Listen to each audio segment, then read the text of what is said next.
How are you? Nice to meet you. I'm good. This is Francis with Latinas Cannapreneurs in Puerto Rico. Nice. How's the weather in Puerto Rico?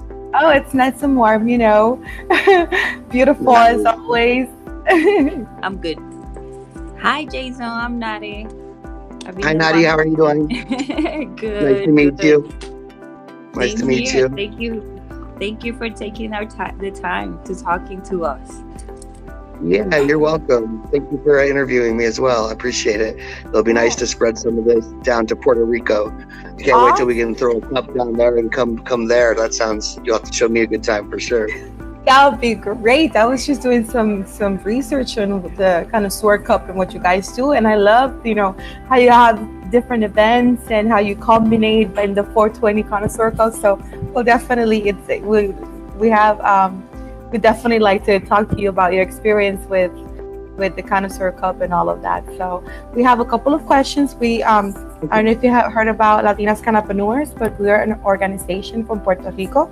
Our goal is to inspire, educate, and elevate Latinas in the Spanish community, usually through Spanish content and education material.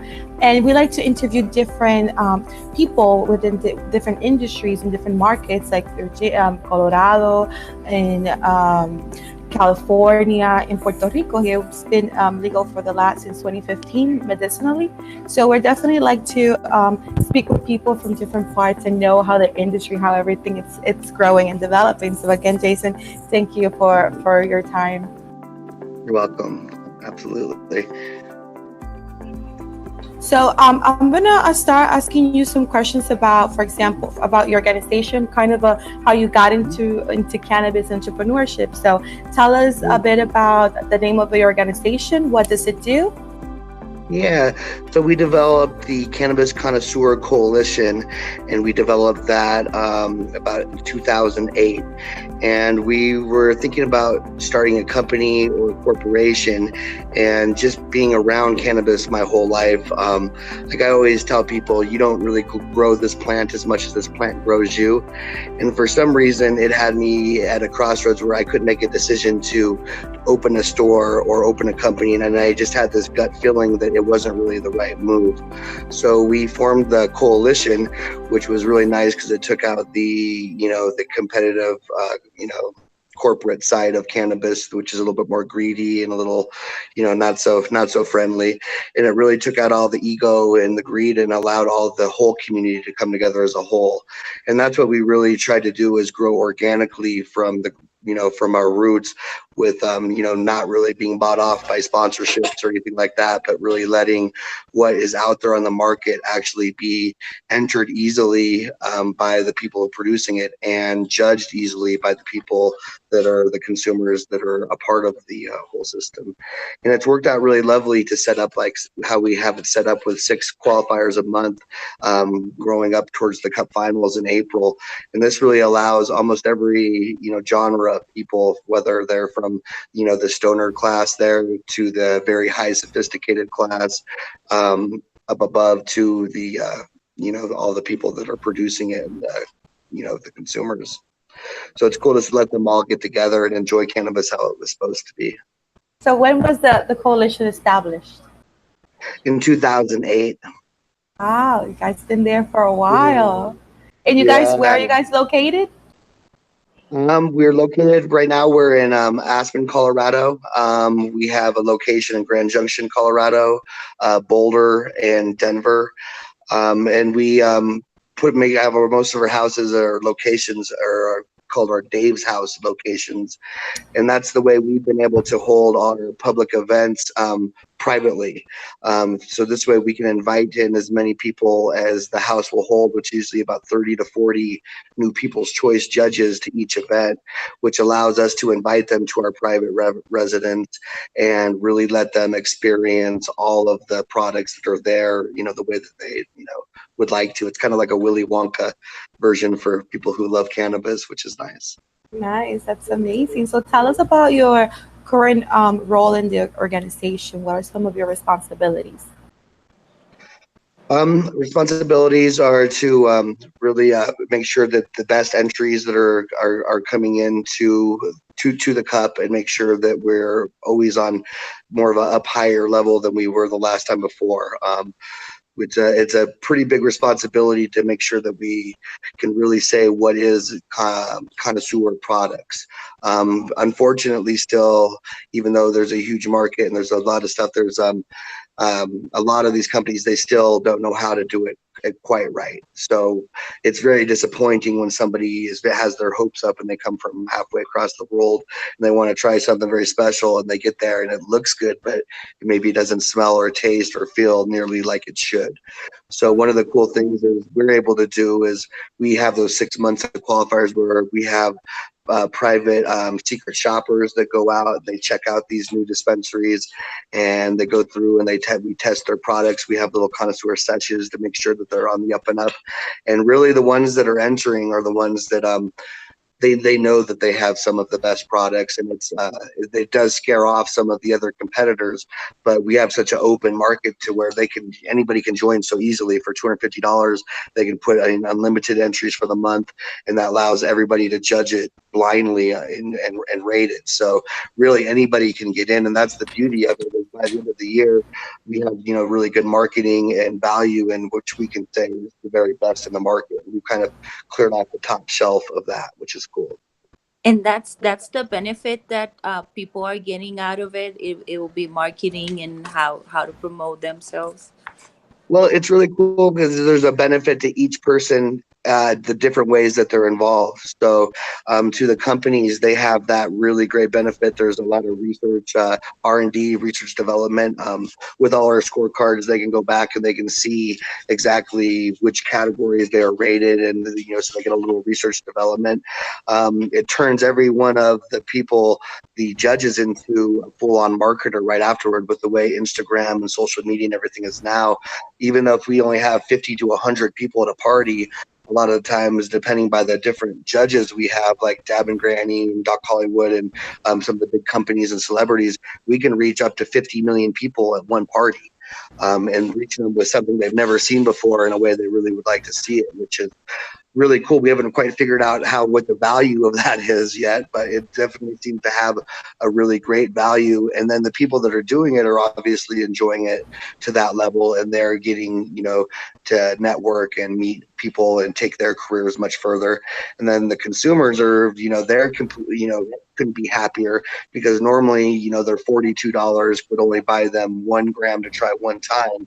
And this is where they're able to come in and they get to see all of the very, very best and really get a feel for what they like and what works for them. And then they're able to go out and turn that back into be able to buy them directly from the stores as well.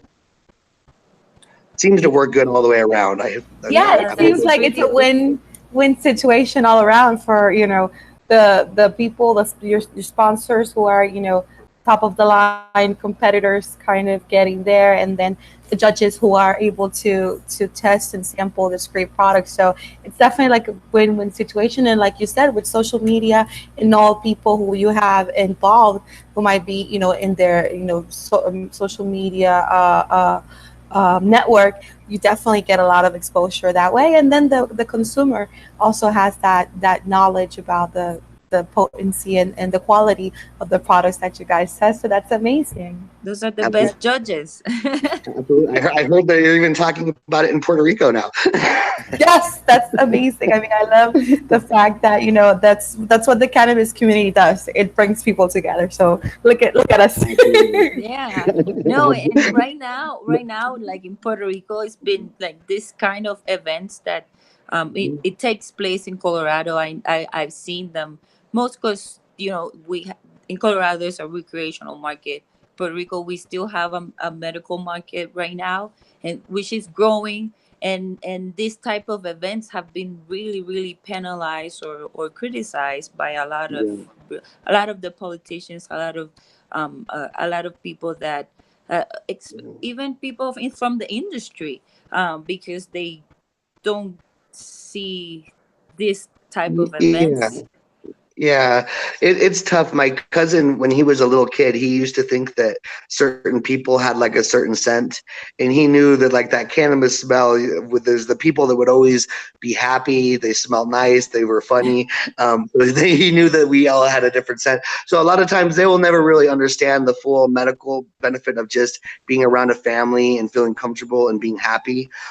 So there is a line that crosses with rec and medical, but on a whole level of somebody's soul and somebody's, existence, there really is no difference other than the one that we put in our own mind. Yeah.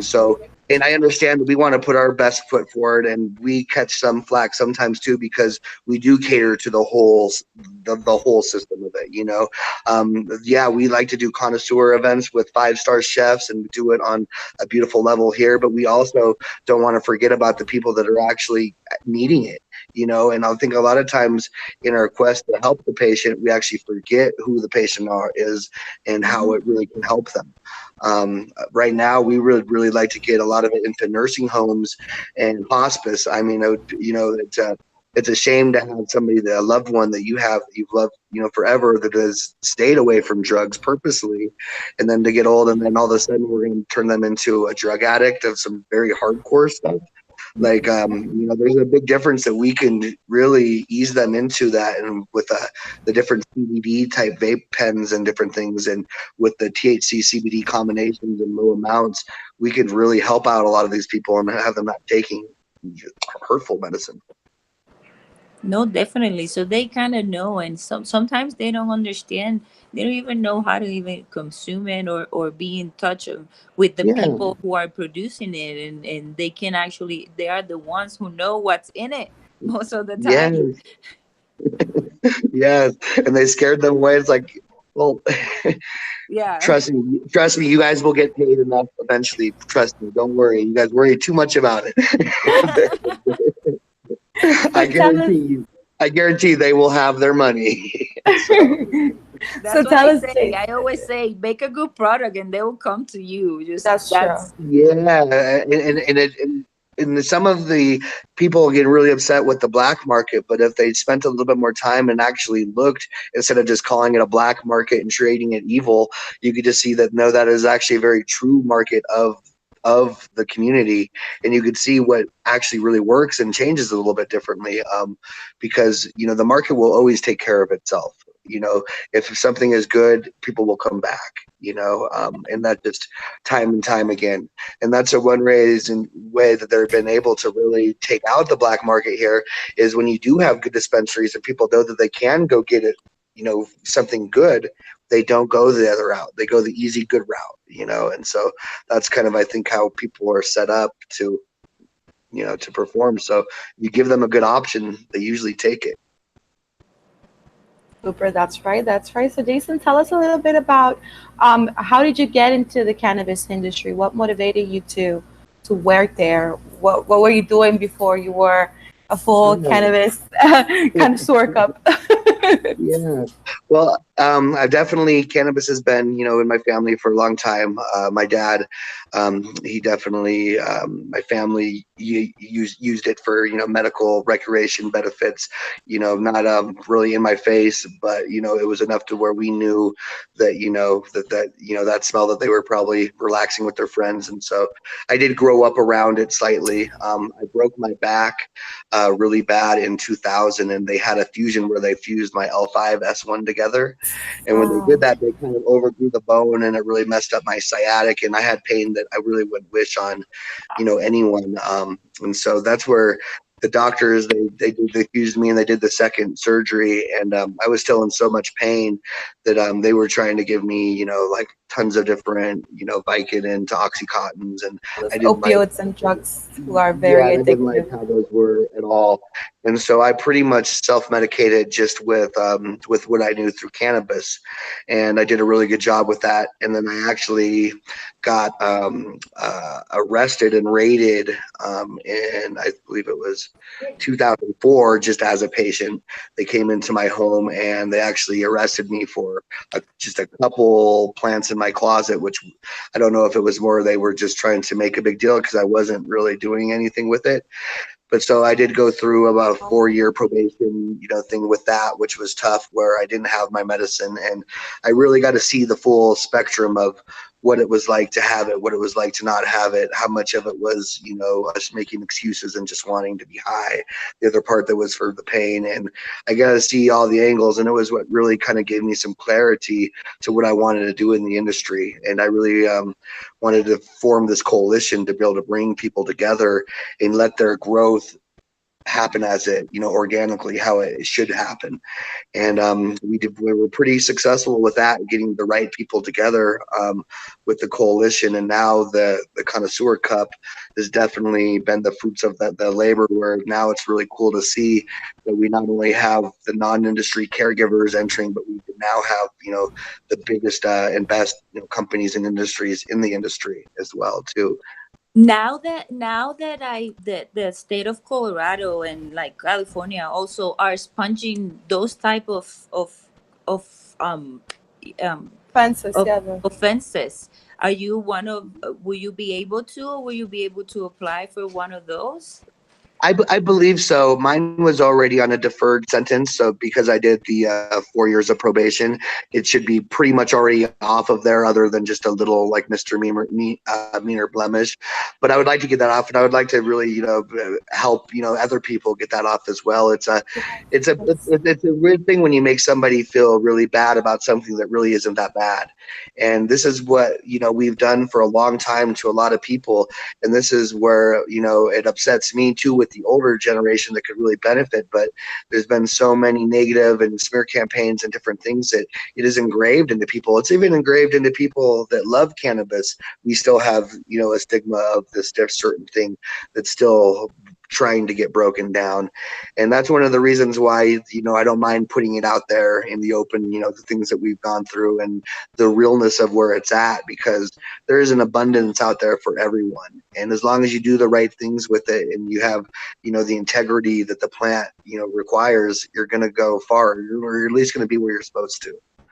Yes, and that's part of the process. You've been part of you took those experiences and you've made them into something fruitful and positive that is impacting the community and the caregivers and all this generation. So it's really great and really empowering how you took that completely negative side of things and you have made yourself grown and made yourself successful out of that. So that's an amazing story to personal story accomplishment to be able to turn something negative into something positive and growing it for the last, how long it's going to be? Wow, more than 10, is it going to be 10 years soon? More than 10 years? 2018, right?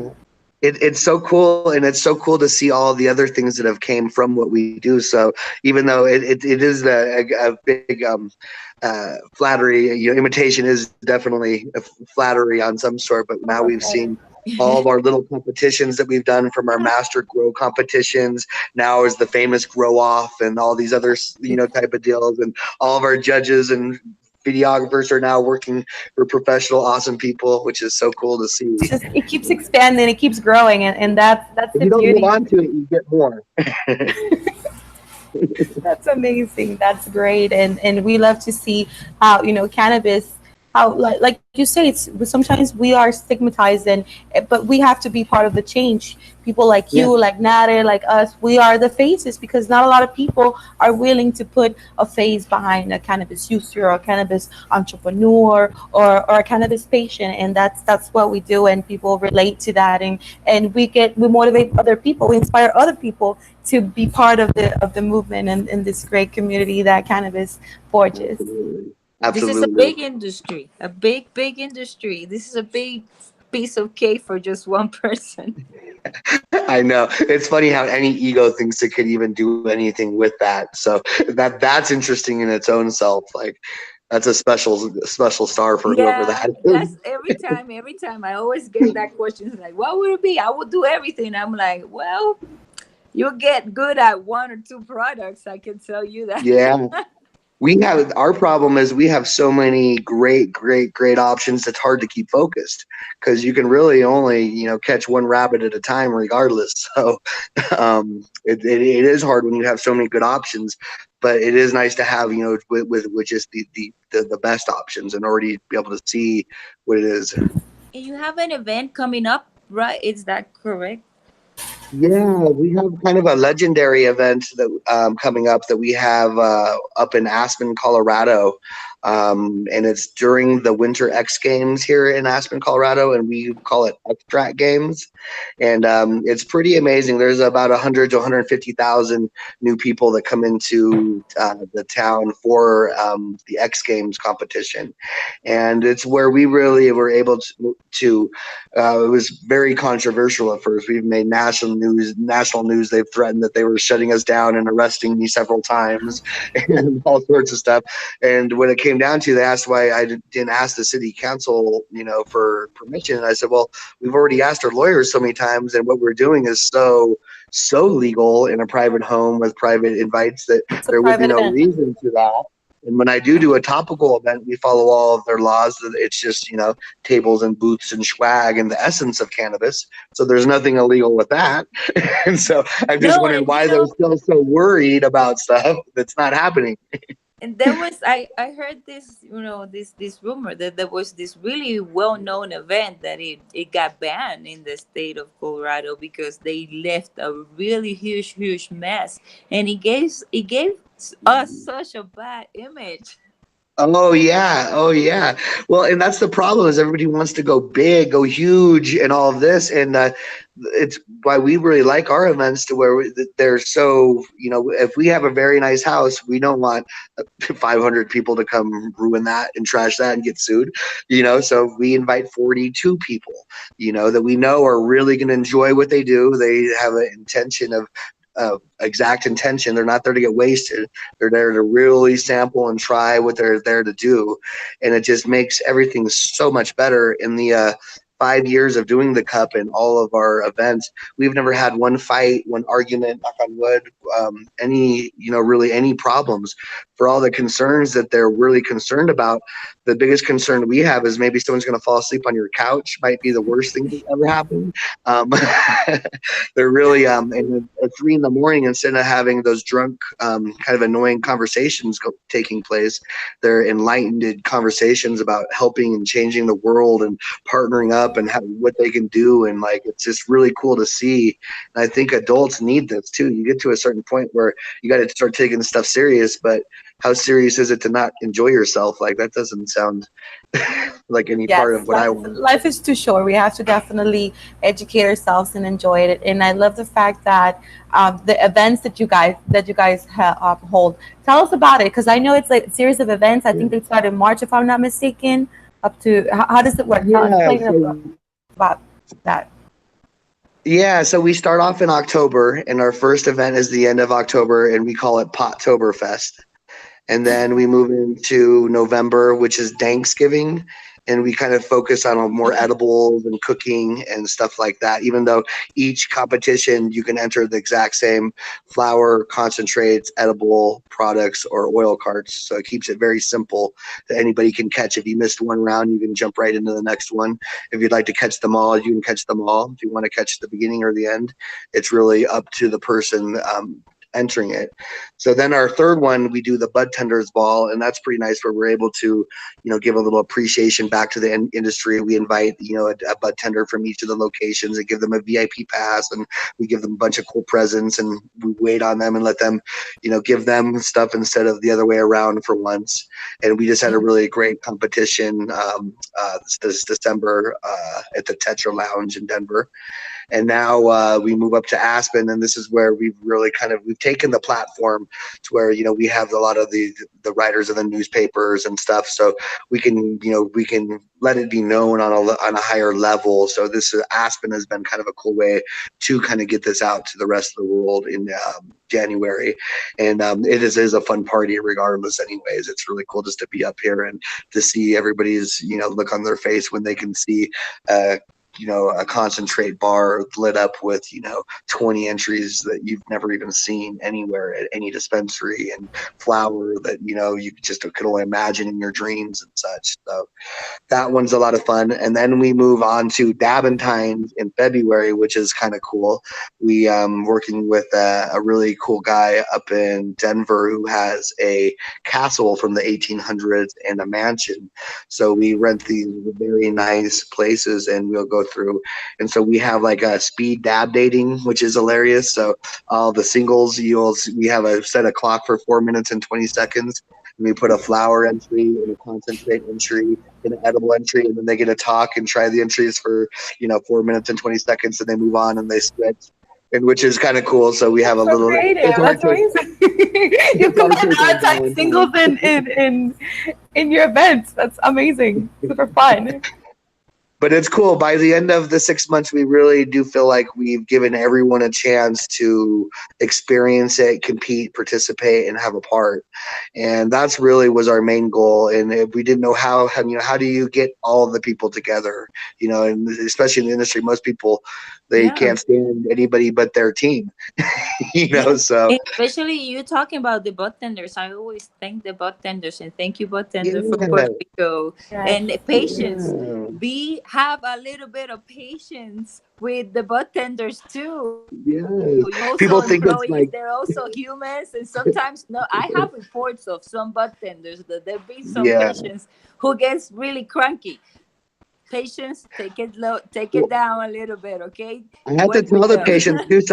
Sometimes they're jealous, like they're around this weed all the time. I'm like, just being around it and not be able to touch it or do anything with it isn't fun. You have to buy it. That's hard work, and they're just around it. It isn't like that. So, no, definitely a shout out to all the bartenders and all the hard workers and all the people like Tommy Chong. That he went to prison for glass. Our good friend Jerome Baker, who's one of our sponsor, who they seized $4 million worth of his assets and threw him in jail for glass when they, entrapped them, begged them and called to send glass to one place they can't send it. We had this in last administration. We had Jeremy. Thanks to the government of Garcia Padilla, he got out of jail because of the medical side in Puerto Rico, and I think he's been the only one.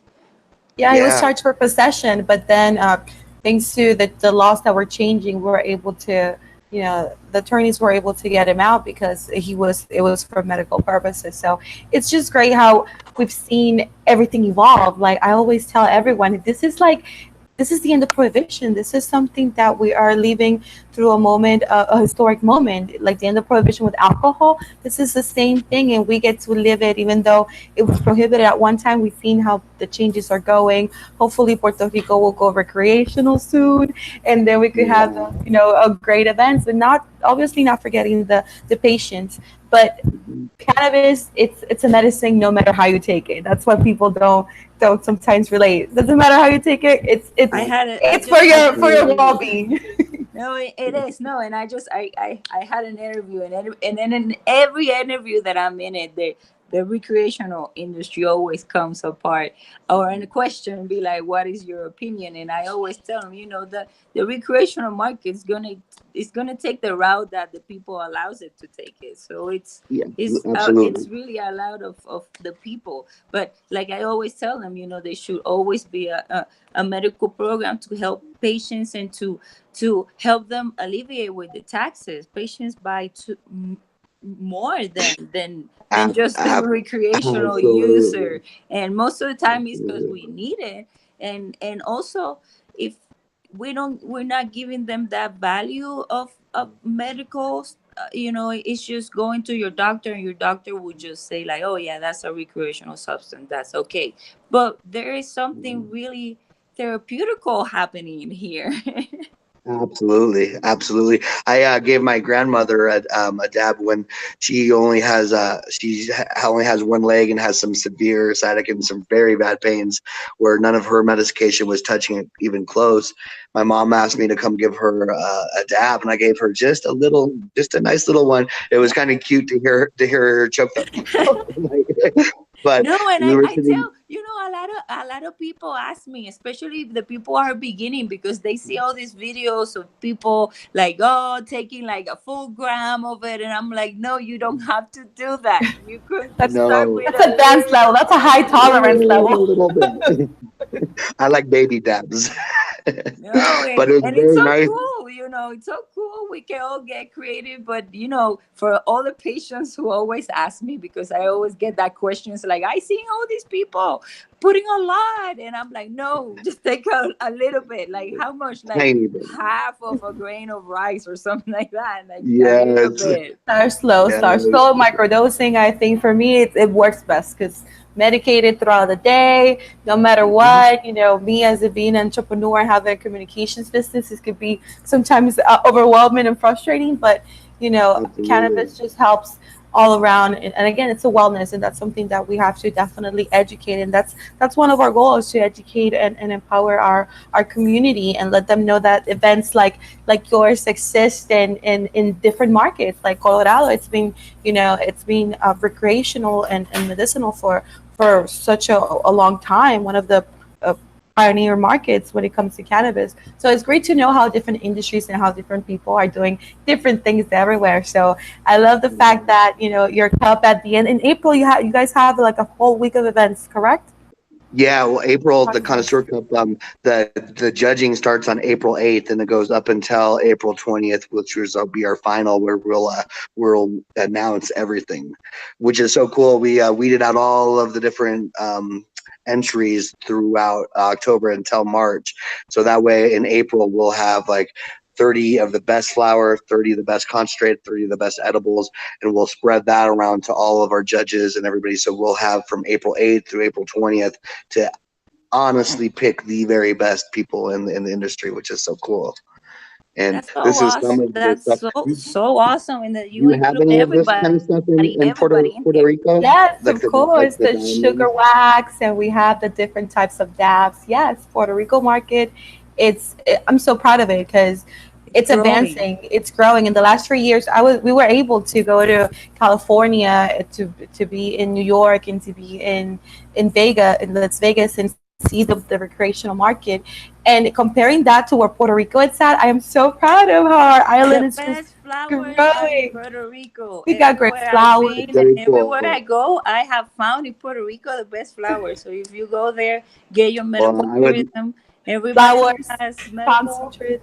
you I know can they're go. very passionate, and I know that this cannabis plant, they love passion, love, light, and water. So if you put all those things We in have all of those. combination, We have all of And those in the I, beautiful island, so I of course we're gonna wanna have them. let you I'm guys know Italian, but that it's similar. in my next article for the Revista Crónicas, in the Crónicas magazine, we will be talking a little bit more of all the concentrates and stuff that and how to consume them. So you guys will have a chance to see that in February soon. Cool. One thing that we do that you might like to take over there in Puerto Rico as well too. So we have the Connoisseur Cup, but we also have the Caregiver Cup and the Compassion Cup, which is totally different than any of the kind of fancy, things that we do. This is really where we pair directly whoever's entering directly with a patient, and so all of the stuff is pretty much done directly through that patient through their entry. So it's a really great way for the person entering to get really good feedback and marketing on what they do. And it's a really great way for these patients to actually, get what they need as well and be a part of that. But I'd really like to be able to pair up, the patients with what they need. So maybe even, doing some of the things that aren't like the big crazy events like we do, but more of a medical type event where patients can all come and they can all see the different types of medicine and talk to somebody that has more experience with cannabis and medicine together, and then that way they can leave feeling comfortable with maybe picking up a CBD pen or a straight just distillate for their cooking or whatever really works with them. But that way they don't have to be so blind about it, and that's the truth will really help everyone in the situation, I think. That's great. That's awesome. That not only the rec side, but you also connect, patients with and caregivers. That's just amazing that you could have a platform that does that. And we definitely would love to bring that sort of platform where patients are comfortable talking to each other, where they can meet and talk about their issues or their problems, or how could they relate and kind of get feedback from one another. And that's something I think our community really needs, the patients to get together in a way that they could talk about and feel comfortable about the different methods of cannabis that maybe one has tried it and another one hasn't, but they're willing to try it. So it's definitely great to have that sense of community within the patients. Absolutely. And the cool thing is when you see everybody is worried about it, but when you see one person doing it and then you see them all doing it together in a group, it just takes all of that away instantly. Yes. And then as other people can witness that as well, it erases that sight in their mind as well. So I think the more that we can get those stories and that out there too, and get the grandmothers out there that can say, hey, I'm very thankful for this because this allows me to do this in this manner and this isn't bad, and to be able to get those. Believe it or not, that's most of our patients in Puerto Rico are 50 and up. Yeah, absolutely. You need it. And when you're not worried about slowing down, because we kind of like that, it's perfect. Absolutely. I'm very happy for what you guys are doing. And I'm so glad that you're able to take some of what we're doing here and spread it to Puerto Rico, because I would love to come see you guys sometime. And I definitely would love to come, make it more of a part of the whole family of cannabis. Yes, well, you're more than welcome, and we'd love to definitely visit you. I'm far away, but hopefully we'll do a trip to Colorado and experience the whole Connoisseur Cup event, because it sounds amazing and definitely something to be a part of. And same here in Puerto Rico. And you're more than welcome. We'll be live on VIP the media event. passes anytime. I will be live. I will be in the event, so I will be video from all the event, and we'll be able to report to you guys a little bit more about it and see, share a little bit more in depth of how all this goes into play. Awesome. Well, we definitely would love to see that content and enjoy. You're making me all envious. Wish I could be in the cup. I'll have to have a nice little dab of some diamonds here.